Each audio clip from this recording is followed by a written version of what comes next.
about screen time today and the touchscreen generations.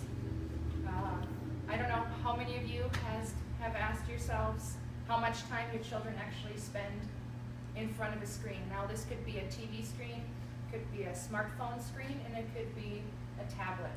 These are all very popular today. I have recently noticed changes in my son's behavior.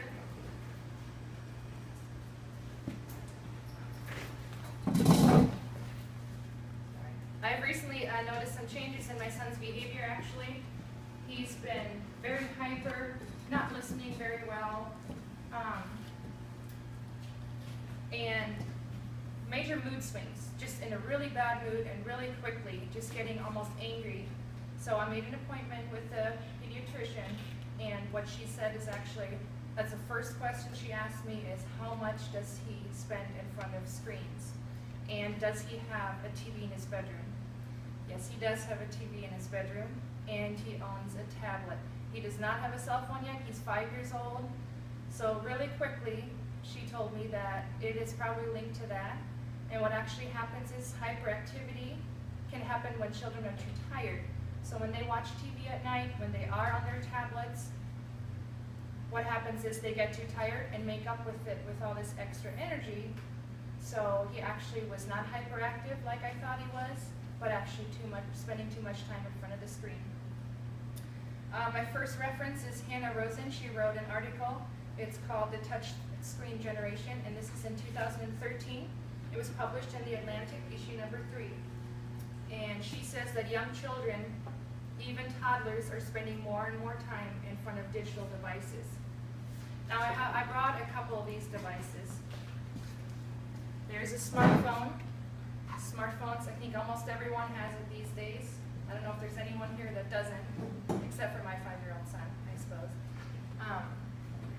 On smartphones, we used to just be able to make phone calls. These days, we have apps, is what they're called.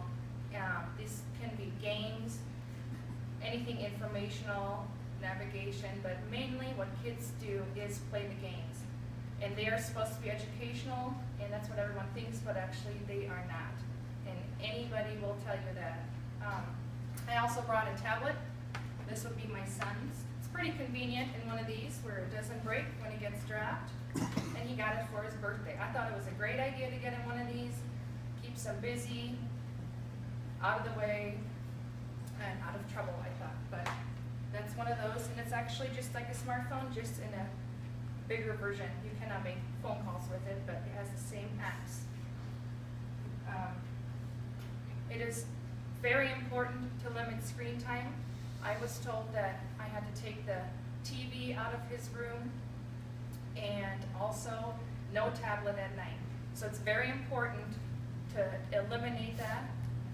If you already do have a TV in his or her room and it's a big issue, there's a button, a sleep button. You can push that and they only get a certain amount of time. The risks of too much screen time is overstimulation of the brain, becoming antisocial, there's obesity. It happens very often when the kids are on there, they're not even responsive. They don't even hear when they're being talked to. The reason we use the devices is because it's easy. They're easy to handle. It's easy to just keep your child quiet in public places and here, play on your tablet, no problem. I think everyone probably has done it at one point. They act up in public, you give them the tablet, and they're nice and quiet. I have another reference, actually. It's the National Library of Medicine website, and they actually said that by 2010, 2/3 of children between the ages 4 and 7 have used digital devices. There are more than 40,000 apps out there. It's a crazy amount, and it's really important to limit to what they can download to their devices. The educational effects, like I already said, are slim to none. And the problems, once again, are attention problems, obesity, anxiety, and even depression.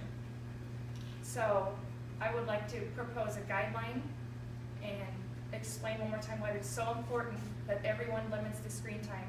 Actually, it is proven that children under the age of 2 shouldn't even have any screen time, and over the age of 2, it's 1 to 2 hours. So I would like you to really take in this information and make sure that your children do not spend more than 2 hours a day on these devices, and especially not at night. This is kind of a way to tell you to be good role models and just to give it a try, because you will see the difference almost immediately, and the results will speak for themselves.